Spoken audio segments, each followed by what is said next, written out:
Hi, I'm Guy Powell, and welcome to the next episode of the Backstory on Marketing, as well as the Backstory on the Shroud. I'm going to publish this one on two of my podcasts. And if you haven't already done so, please visit guypowell.com and sign up for all of these episodes and podcasts. And I am the author of two newly released books. One is The Post-COVID Marketing Machine, and the other one is The Only Witness, which is a Christian historical fiction on the Shroud of Turin, which is Jesus Christ's burial cloth. And again, you can find more information about that on guypowell.com. So this year is a very special year. It is the 15th anniversary of the Miracle on the Hudson. And this is when there was a flight that actually landed on the Hudson, United Flight 1549. And really, due to miraculous efforts of Captain Sully Sullenberger, amazingly, all lives were saved. And today we're with Vallie Collins. She is one of the survivors of from that fateful flight. She was in seat 26D, so way in the back of the plane, and I guess it was the last row. And but you were on the aisle, so that was on the aisle. it's even worse when you're sitting next to the engine. That's right. So, Vallie, it's so good to have you today. Really appreciate it. Thank you for having me. I'm glad to be here. I'm going to correct you real quick. US Airways, not United. Just because United might get, or US Airways, just US Airways 1549. Absolutely. Thank you so much. US Airways Flight 1549. All right. So anyway, you recommended a book for me, and I'm about halfway through it. It's awesome. It's really fascinating to, to read and what happens and everything. And I just can't fathom, what you guys went through. But as I was thinking about it, there's kind of like four time periods that are really critical. There's kind of like right after the bird strike, and then there's right after the landing, or the landing, I guess, and then immediately thereafter. And then, of course, there's the rescue, the really the miraculous rescue. And then there's the rest of your life. That's right. So tell us about yourself. Tell us about a little bit about what happened, and I'm going to let you free talk for a little bit. Okay, well, I'm a free talker, so just throw the yellow flag at me if you need me to stop. But my name's Vallie Collins. I live in East Tennessee, just outside of Knoxville, Tennessee. I'm married to my husband, Steve. We'll celebrate 26 years here in a couple of months. We've got 3 children, a daughter, 2 sons. They ranged in age from 25 to 19. So I'm a new empty nester as of August. So getting used to not having as much chaos in my house and trying to find the good spots of that, even though sometimes it kind of makes me sad. I'm pretty much a Tennessee girl through and through. I've lived in Tennessee most of my life, a stint in Texas, Mississippi, and Arkansas, but I am a Southern girl for sure. I graduated from the University of Tennessee with a degree in biomedical engineering. I started my career in that field in the quality assurance manufacturing side of medical devices, and then transitioned to the sales side and did the sales deal for about 13 years. I was in the industry for about 20. So in sales, my company was based in Minnesota, but I had a home office in Tennessee back, when nobody worked remote. We were working remote in 2000. So, but part of the requirement of the job is I traveled a lot. So early January 14th of 2009, I flew up to New York for a meeting out on Long Island the morning of January 15th. Just a one-night regular sales trip that I'd done, hundreds of times. And that afternoon of January 15th, I found myself on board US Airways 1549 that was headed from LaGuardia to Charlotte. No problem? Yeah. Okay. So I get asked about the flight and kind of if you kind of break it down into the 4 parts, as you said, I was on the last row, and I get asked the question, was there anything odd, anything unusual? Not a lot. The only thing is, I remember before I sat down in my seat, there was a baby blanket draped across the back of my seat. And I remember thinking, well, that's a little strange. So I grabbed the blanket, I gave it to the flight attendant who's in the galley. Beyond her, I see a mom with this baby. And I remember thinking, well, there's the rightful owner. I sat down in my seat, had a little bit of a conversation with the guy at the window. No one was yet in the middle seat. And it was kind of that, who's going to be the person that's going to come sit, in this middle seat, that dread, even though, because they're telling us it's a full flight, we're behind schedule. I'm chatting with the guy at the window. We kind of figure out he's into hang gliding, so he always gets a window seat. I like an aisle seat. I like to get out, so kind of happy with our seat location.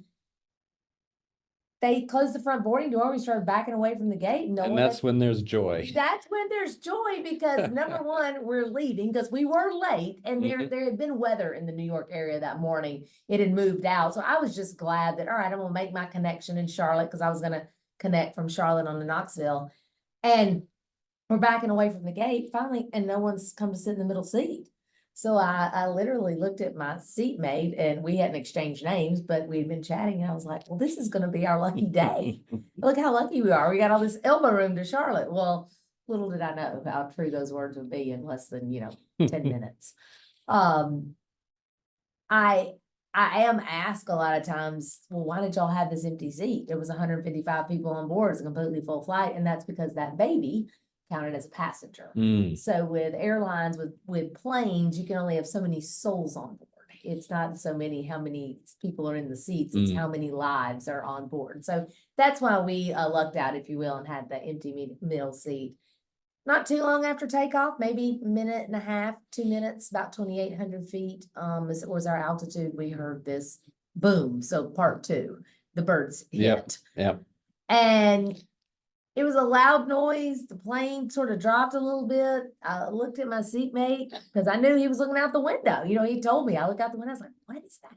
And you never heard that before. Never heard that before. Yeah. It was just, and sitting in the last row of the plane. So I'm behind the engines, and you've been on lots of flights. In that phase of a flight, you're hearing full thrust, a lot of engine noise.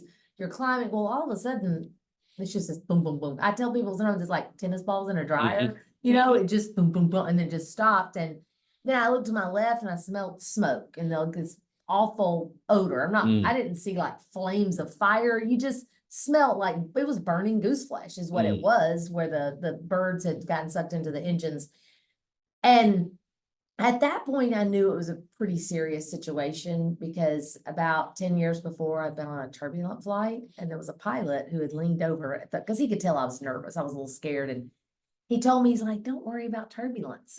He said, all we worry about up front are birds and fire. So I really had that thought of, okay, we've got both, birds and fire. This is not good. So very early on, I knew it was a pretty dire situation. The flight attendant came up from the back. She tried to get something from behind my seat. I thought it was maybe a fire extinguisher, so I got out of the seat to grant her access and ask her if she needed help, and she said no, but she told me she wanted me to sit back down. But she told me to sit in that empty middle seat in case she needed the aisle. So I started in 26D, but I landed in 26E. So I'm probably the only passenger on board that could claim 2 seat locations, but I buckled up. Well, you were just borrowing it from the baby. That's right. I was just borrowing it from the baby. I buckled up as you would. I mean, I looked at my seatmate and I was just in such shock. I looked at him and I said, I have 3 children to raise. Kind of that, this cannot be happening.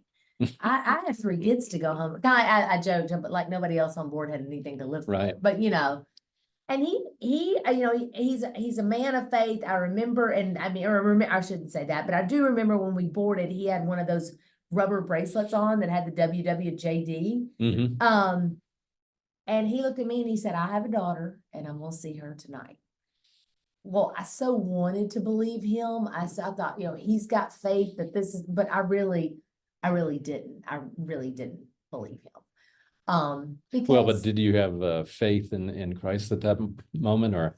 For sure. I mean, I had accepted the Lord in my heart a long time ago. At that particular moment, it was more of I can't believe this is happening, Lord. Like time sort of stood still a little bit, and you start processing. This is probably not going to end well. We don't. And my seatmate. When Sullenberger, in hindsight, when Sullenberger turned us to line up with the Hudson River, that's when I was sort of out of my seat. So when I sat back down, my seatmate, he also said, he's turned us back towards LaGuardia. We're going back to the airport because that's what it felt like, even though that's not what was happening. But it was a surreal moment. I do remember thinking, well, Lord, if this is your will, I accept it. but I'm not real crazy about it. I'm pretty sad about it because Yeah. I'm gonna miss, Right. my children were 9, 6, and 4 on that day. Well, and plus you still have, you're still, it hasn't happened yet. You haven't landed or been ditched yet. So, And I'm not, at that point, I'm not even thinking landing, ditching. I'm just thinking we're gonna crash. Yeah. Like this is, we're Yeah. over one of the most densely populated areas of the country, New York City. I'm not even thinking, oh, he's gonna land.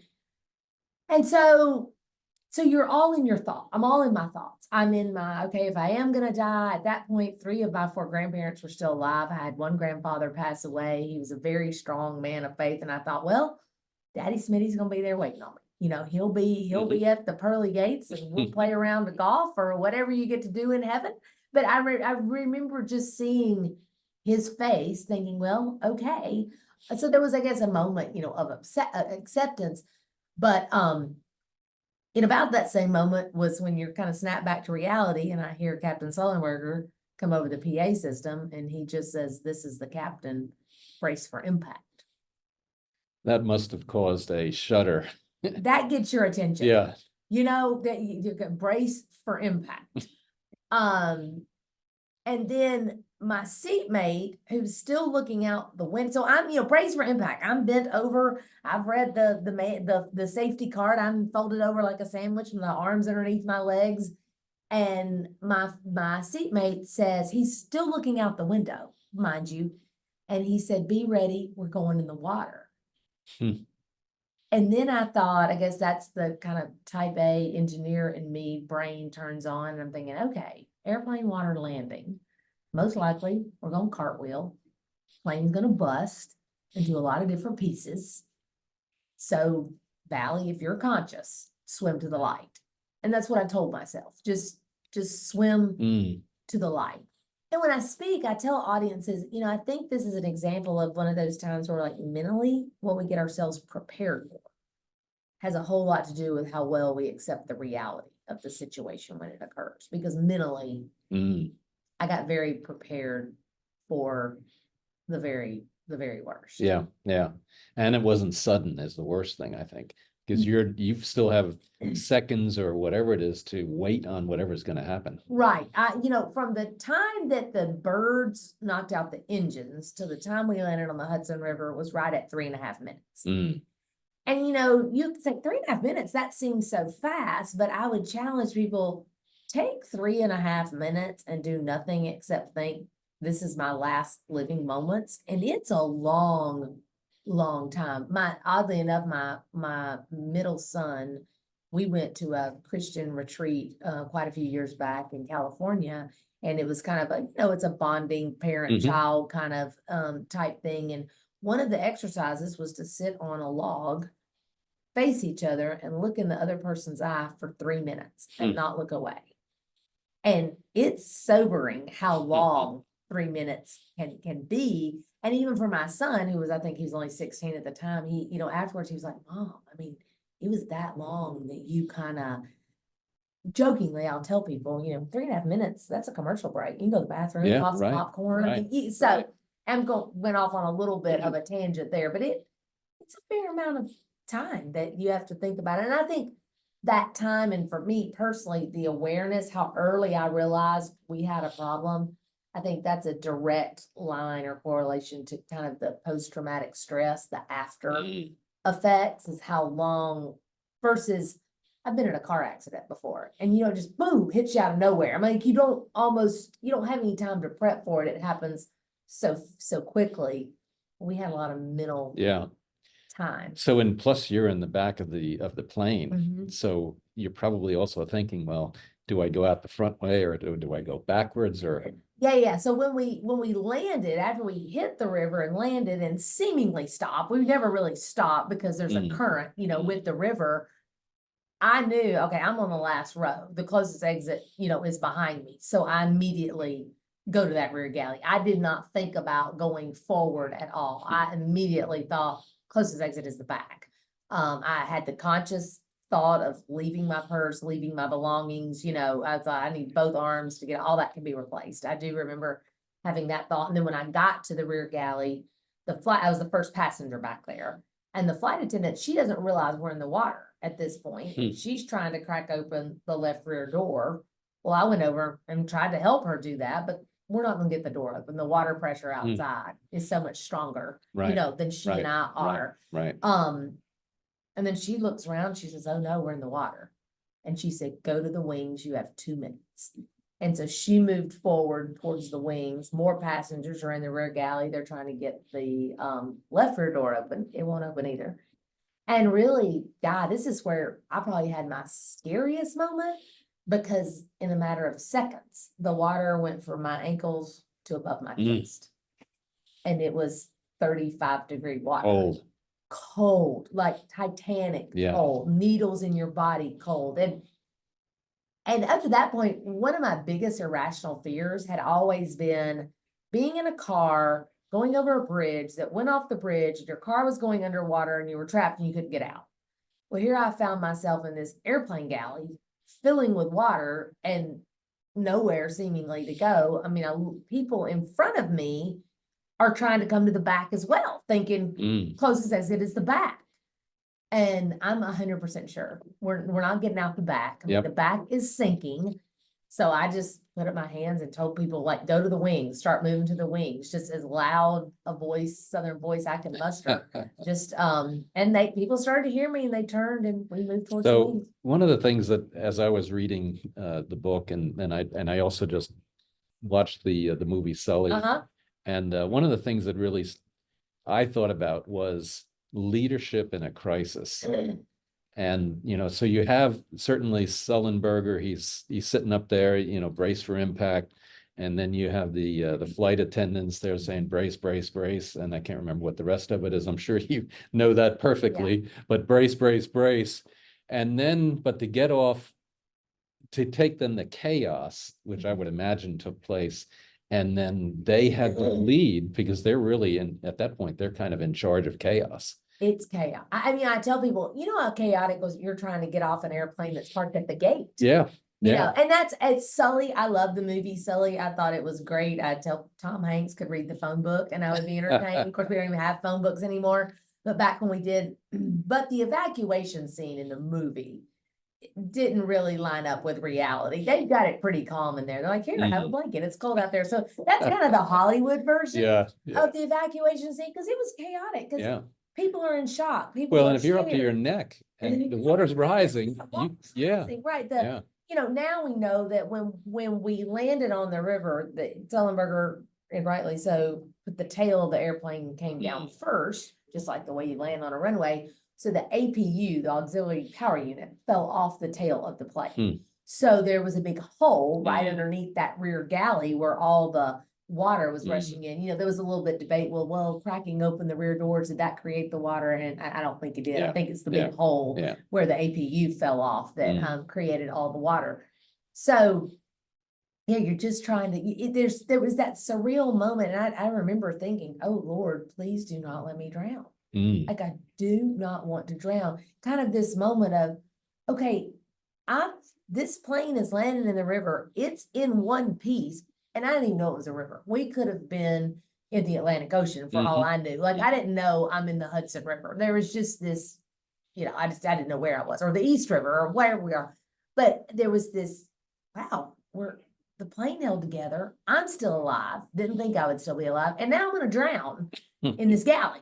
You know, this is, I just remember thinking, Lord, please don't let me drown. And I had this peace. I had this real calm come over me. And I instinctively knew that panicking was not going to save my life. Isn't that amazing? It was literally like a wave. For no pun intended, but it was like a wave of water coming over me and just going, don't panic, stay calm. And I've read things from psychologists and been interviewed, and they say in those type of situations, back to your point about leadership, about 70% of people will stay calm in a crisis, and then about 30% will kind of freak out, lose it. And that's probably, I wasn't doing a head count, but that's probably what I saw. I mean, I saw some people really lose it, but then I saw people come alongside and shepherd them and help them, make it to an exit. I tell people, Sullenberger, he'll say this too. He did such a fantastic job, he and Officer Skiles, of landing the plane in the river. But it really took that collective effort of the passengers, the crew, the first responders, the civilians that came on boats for us all to survive. So you had to walk or whatever, swim, tread water to get up like 13 rows roughly to get up to the exit row. Right. Yeah. I don't ever remember my feet leaving the floor, and as I started walking towards the wings, it was like walking uphill. And as you walked uphill, the water started to subside. I did grab a seat cushion that was floating by. I put it on my right arm. I never had a life jacket, but I did get a seat cushion. And when I got to probably around row 15 or 16, that's when I could see the light of day, because the over the wing exits were at 10 and 11. And that's because it was really dark in the back of the plane as well. A lot of the lights and everything went out, and it was a cloudy, overcast day, 3:30 in the afternoon. It was pretty dark right there. So once I could see the light of day, I thought, okay, I'm gonna make it. I think I'm gonna make it. I wasn't relaxed yet, but I could see the proverbial light at the end of the tunnel. So did you go out the right wing? Going out the right wing. You went out the right wing. Where you must have been one of the last ones out then. Sorry about the frog in my throat. Yes, I was one of the last passengers out. So in the infamous picture of us floating, you don't really see me, because probably at the point that was taken, I was still either in the airplane or when I stepped out on the wing, I was really close to the fuselage. I was not a passenger. I was way out on the wing. Yeah. So what's happened since then? Obviously your life had to have changed. I can't imagine that it's not any. Yeah, I mean, I guess the demographic of my life hasn't changed. I still live in East Tennessee. I'm still married to a great guy. But thanks to the Lord, I've raised those 3 children, and they seem to be pretty, functioning adults. So that part has changed a little bit, but I'm still a person I was in many ways. I was a positive, upbeat extrovert, but I think there is definitely a sense of life purpose and life responsibility. There is this, when you go through something like this, whether it be, a plane landing in a river, or a cancer, beating cancer, or, some type of personal traumatic experience, especially when you feel like, okay, I maybe skirted death this time. There is this onus, there's responsibility. If I've got these extra days that I really did not think that I was going to have, so how do I make the most of those? How do I, how can I be the best version of myself? Although I'm a very different version of myself, just because of the post-traumatic stress disorder and the kind of mental toll that something like that takes on you. But there's a life responsibility that maybe I didn't appreciate. So you have a couple of causes that you're working for. Were you working with them prior to the event, or only afterwards?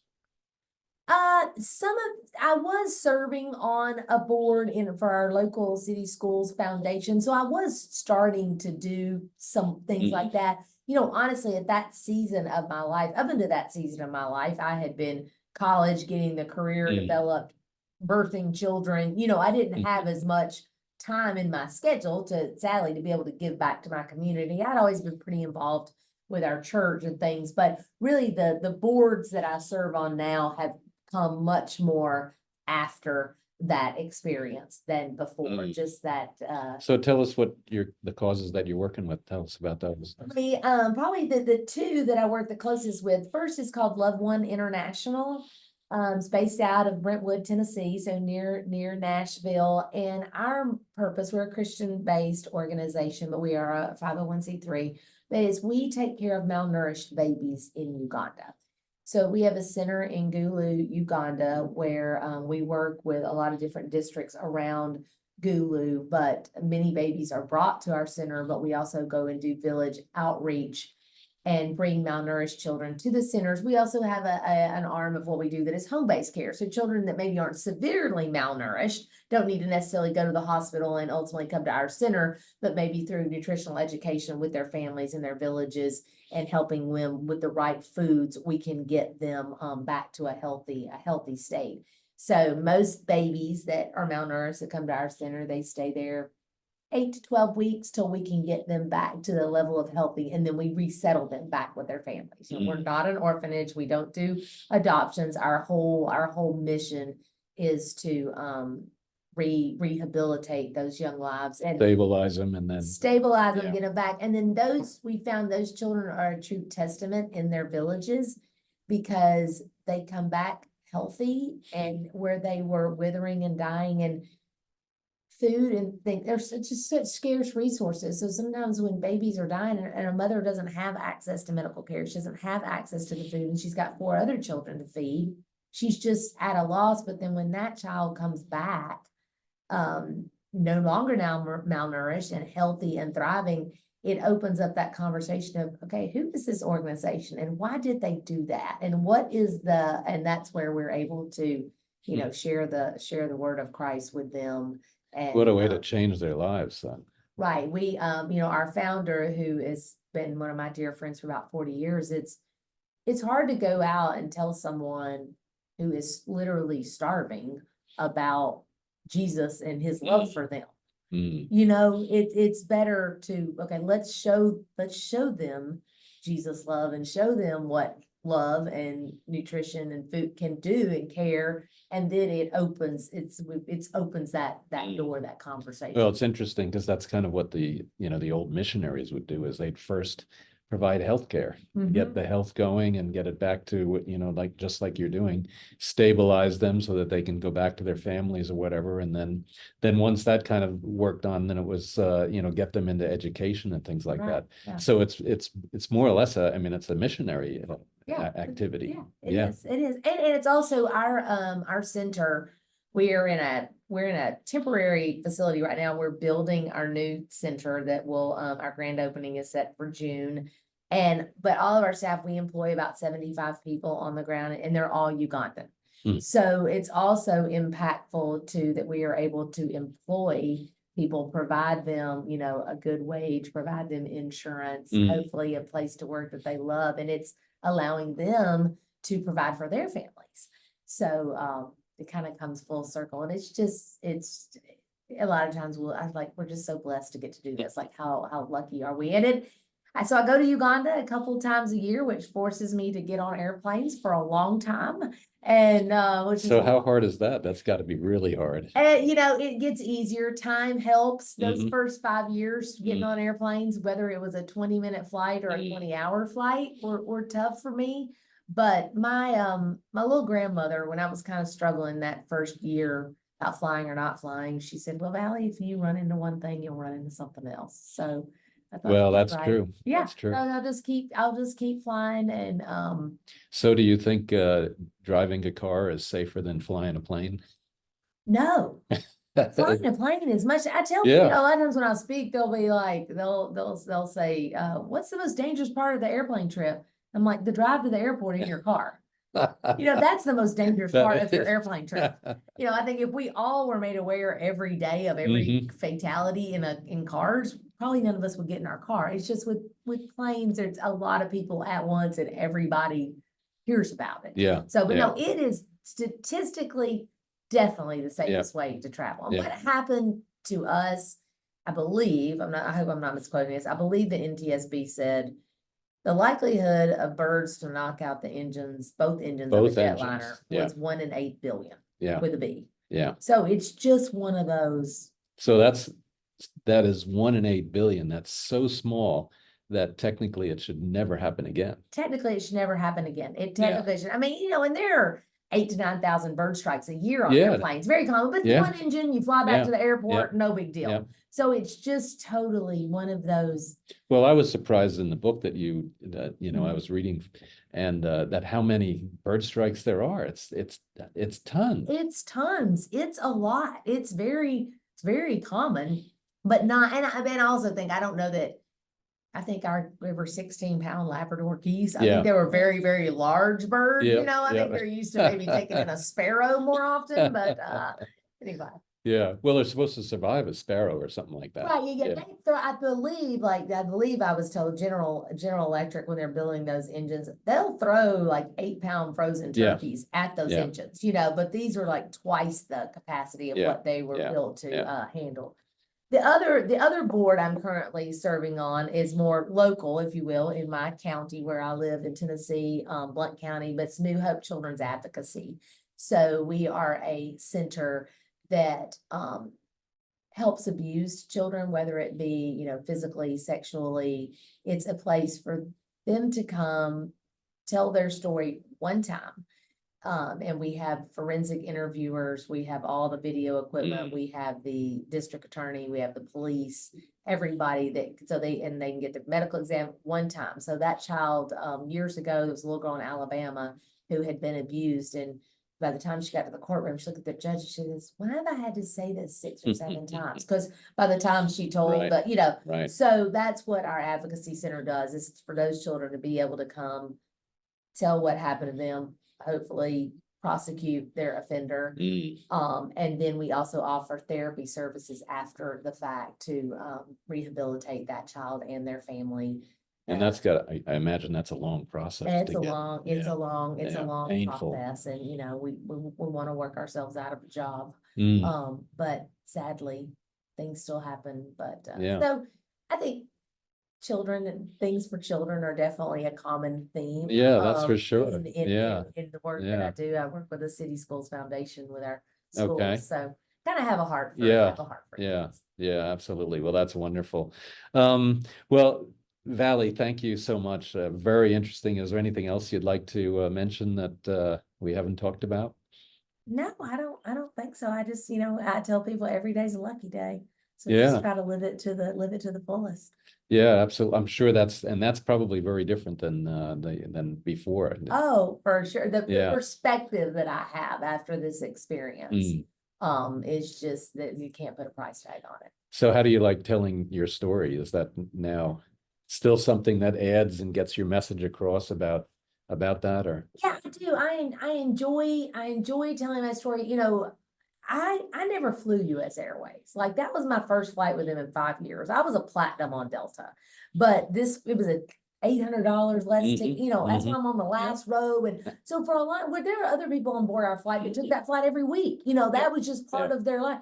So for me, I struggled like, why was I even there? It was so random happenstance that would be the flight that I was on. And for a while, I struggled like, why was I there? What was I supposed to take away from that? What was I supposed to learn? So when speaking to audiences, for me, I'm like, if one person takes one thing away and does something better in their life, maybe that's why I was there. Yeah. I'll never know, but that's what helps me sort of try to figure out. I like to, solve equations, solve puzzles. I'm a type A type. I like to know the answer.